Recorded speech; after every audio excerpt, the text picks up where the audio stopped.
guy of the band. You know, he's the sunshine. He's always making jokes and fun, and he's always in a good mood. You can do whatever you want. All the time you ask him something, he's always like, yes. Well, Mijay is the deep thinking guy. You know, he's very serious guy, and he's a very bright guy. And Burton, I mean, he's the newest member of the band, but he is very easygoing. He's always very calm and very relaxed. So you really like don't have any trouble with him either. Lindsay is the shy and calm guy. He never speaks. He's always silent. And if you ask him something, the answer is short, like on the point. But when he gets drunk, when he gets a bottle of Jack Daniels in his hand, then it starts. Then he's going to about anything. Ville, of course, is the most stressed one on tour. Everybody wants his autograph, everybody wants interview here, there, Ville here, there, you know. So, of course, he needs most peace as he can get on the tour bus. It's not like any other band I work with, like English bands or American bands. They are totally different from Finnish bands. Finnish bands are really down to earth, and they are really like know what they are doing.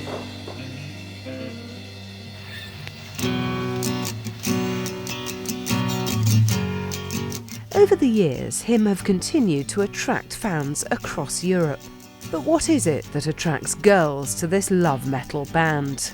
I think the one thing that got people interested, in fact, I'd say there were two things that got people interested. The first is Ville. He's a very attractive man. Like, yeah. He has that sort of slightly soft, pretty boy, but at the same time kind of dangerous because he's always smoking and he loves his Jack Daniels. So the girls love that kind of thing. When Ville sings, he's very, hot. It's very, his voice is. Yeah, I like it. Sexy, it's so it's so down. Like, yeah. And I think when you've got anybody who's a slim, attractive-looking guy, who takes his shirt off a lot, then the girls are bound to be interested. They're just so wonderful guys, and the music is not my style, but still I love it. And they're from Finland, and Ville Valo is gorgeous.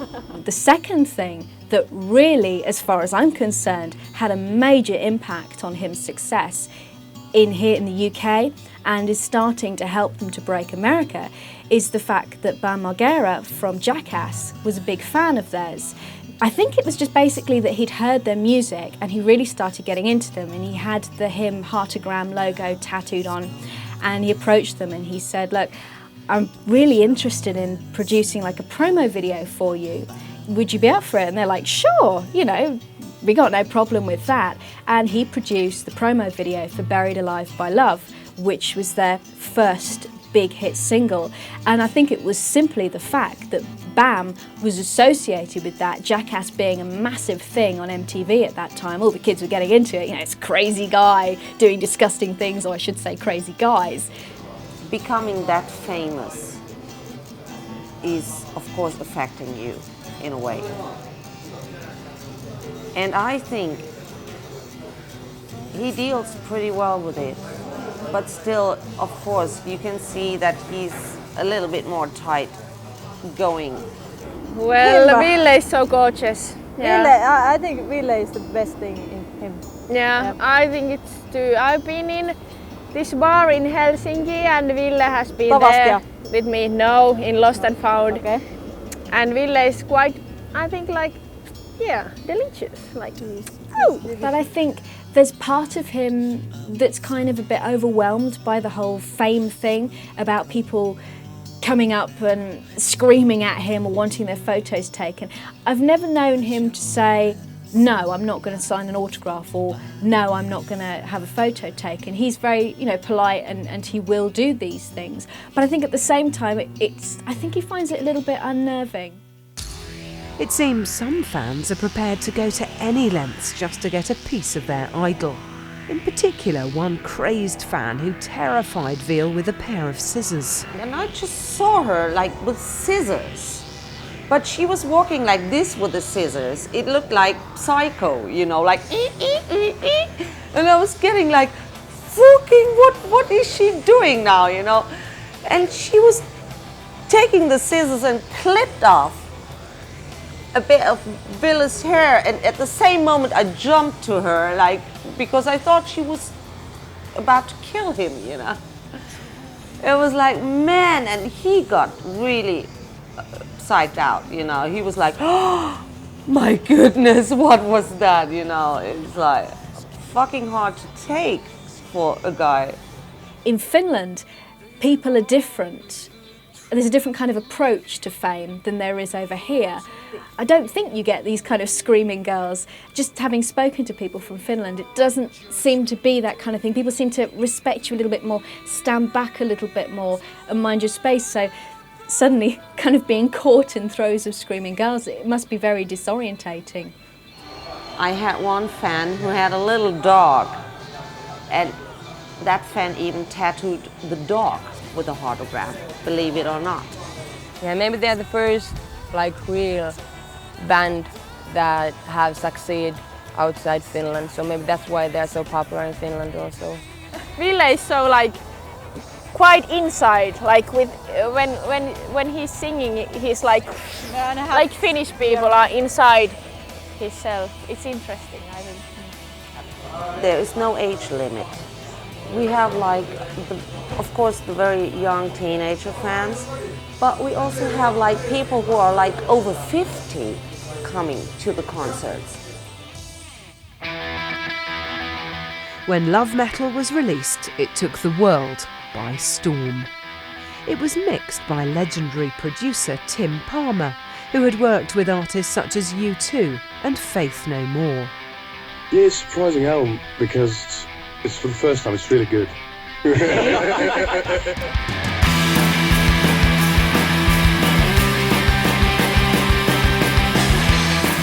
The album delivered soaring vocals and lashing riffs that had audiences around the world at its mercy.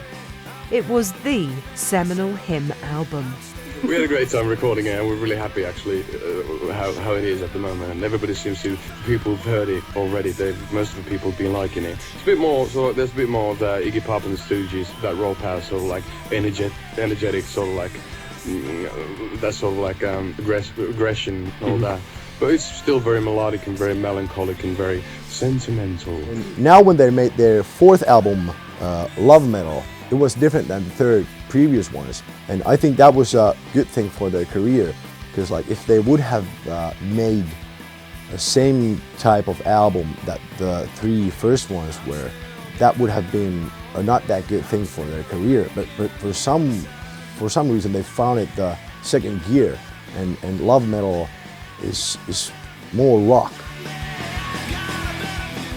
You can hear bits and pieces of all the three previous albums in there, but melted good together. Every time we play him on ARFM, the phone lines take off. Particularly when we started playing Love Metal for the first time. They're a band that are generating new interest all the time. Hymn albums are full of great songs. And they've made 4 albums now, so I think that pretty much proves that he has a great songwriting skills, and lots of songs that when it's going to be 2030, and we're going to look back in time and think what was cool and what was good in Finnish music in the late 1990s, early 2000, I believe that those songs are going to be put up, and people would say those songs were great during that time.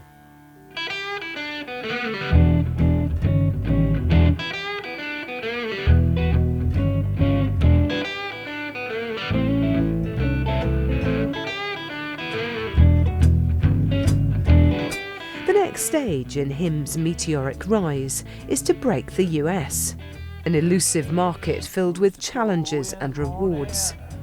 So how will they do it? The new deal for the band is with the Sire Records in America. Like a very famous guy signed them, Seymour Stein. Seymour Stein is like the guy who was like doing Madonna, the Ramones, and so on, you know. He has a long history. The States, they still haven't actually broken just yet.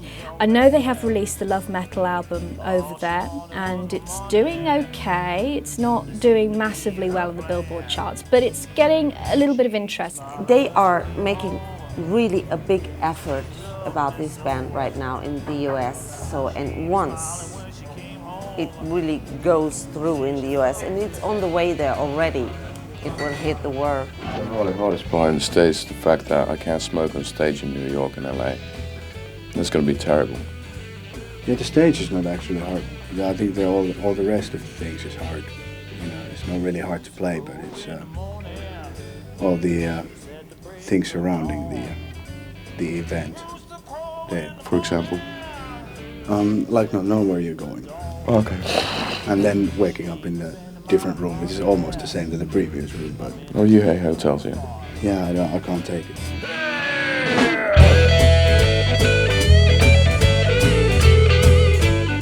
With so many bands each year trying to crack the US market, will Him prove victorious? Or will they fail? What happens if they don't make it? Because like now there's lots of fuss about Bam Margera, you know, being in Finland and hanging around with these guys and directing their videos and like and they're really trying to make it big in the United States. But what if the same thing happens to them that's been happening to pretty much every Finnish band? What if they fail?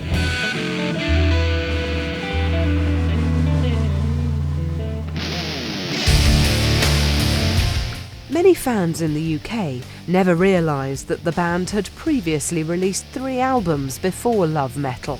A compilation album was released to show fans what they'd been missing. Some of the stuff we've been making didn't come out in this part of the earth, so it's just a compilation album and it represents what we've been doing last, I don't know, 7 or 8 years. Yeah, it's good for those people who thought that Him, the band, started with the Love Metal album, which came out last year. Razor-Bladed Romance was a great album. Love Metal came out, it's even better.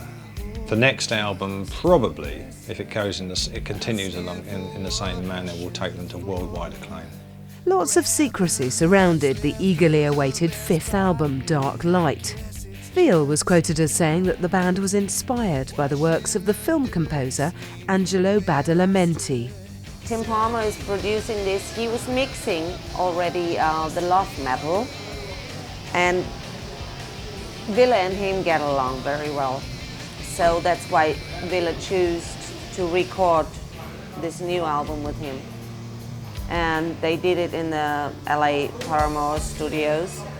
And actually, Andy Wallace was about to mix the album, but it didn't work out. So Tim Palmer was taking over the mixing job as well. Actually, in the Jimi Hendrix studios, Electric Lady, yeah. And we were up there in Jimi Hendrix's old flat, where we had our listening party for record company, where Jimi Hendrix used to live.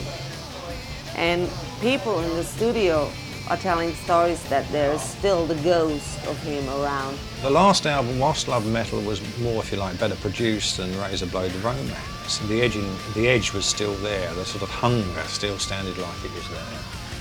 I hope they don't lose that with future recordings. It's a very slippery slope to go down, and quite an easy one to go down, because obviously, you know, money makes a difference at the end of the day.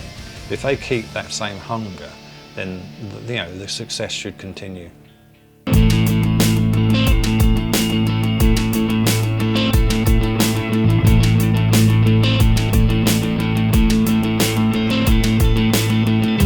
Him continues to woo audiences around the world. But what is it about the band that's given them such longevity? It's pretty much the same thing that makes maybe a guy called Robbie Williams so big and so good on stage. Like in him, there's like lots of, they have black and white sides on that stuff. Like Ville Valo, he's like the bad guy. But at the same time, he's like this, when he gives interviews, he's like really smart and, you know, he seems like a great guy, a guy that maybe my mother would get along really, really well. Him have managed to successfully combine commercial rock music with an element of goth, and it's something which is new and exciting to fans. There really isn't anyone else really out there like them. But when you open up the next, you know, rock magazine, you see the same guy drinking red wine and, you know, smoking cigars on stage looking really bad. And I think that's the thing that makes that band, you know, so unique. Ville's lyrics, they are very, very special. It's like poetry, and it's so many people can attach to that, and so many people feel, you know, their feelings, or they can like express their feelings through the lyrics. And then of course on top comes the music. You know, the fans are very important for him, and the fans are very special with him because they're really fanatic. That all makes a good cake. The Finnish rock scene continues to be influenced by hymn music. So what effect has that had locally? Demos. Every day we have one demo, and we get lots of demos from Finnish bands. And sometimes I hope that a band called Him would have never even born, because maybe 40% of all the demos that we get, they sound a lot like Him. And we got lots of that type of band right now in Finland. I think it wasn't like that in 1995 or 1996 when Him was starting. Even Ville Valo was playing in a band that sounded like Primus, and it was like progressive and stuff like that. But because of the success of Him, I think it's really popular now to make that kind of music in Finland. And yeah. Him probably have opened up the door for a lot of people. They've certainly opened up the door for Finnish rock music, and it's a bit of a sad thing in this industry. If one particular band comes along, then most of the record labels will look to that same area, either geographically or in terms of musical genre, to sign similar sounding bands. So with Him's success will come other bands who either sound like Him or are very much aimed at the same market. Nowadays, even the people out of rock business in Finland take rock business seriously. They see that it's okay, a Finnish band can make it, and it's Ville Valo is a household name among 40, 50-year-olds too, and Him is a household name, and so that's maybe the major impact that they had, the most important one.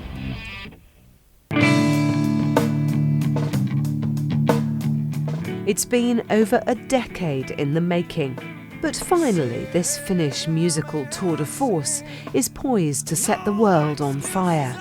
And with the band now in full swing and ready for continued success, Him are in complete control of their future. I've got plenty of ideas, but I just don't have the slightest idea what to do with those ideas, so I definitely need the time. I think they're gonna be around for a long time, because the one thing that too makes that band unique is the fact that they have had this, you know, self-confidence on what they do since the day one, and I think that really can be, you know, heard on their first EP, that can be heard on their first album. Because, you know, we've done 4 albums and 1 EP, and that's a lot. And actually, now listening to the compilation, I realized that we're like AC/DC, we're doing exactly the same thing over and over again with different producers, which is not necessarily a bad thing, but it would be nice to do something fresh. And if you have that kind of self-confidence, I think that makes a band so tight and so unique that those guys can do whatever they want for many, many years. Ville is the front man. The rest of the guys are in the background. They do seem to be happy with that. I can't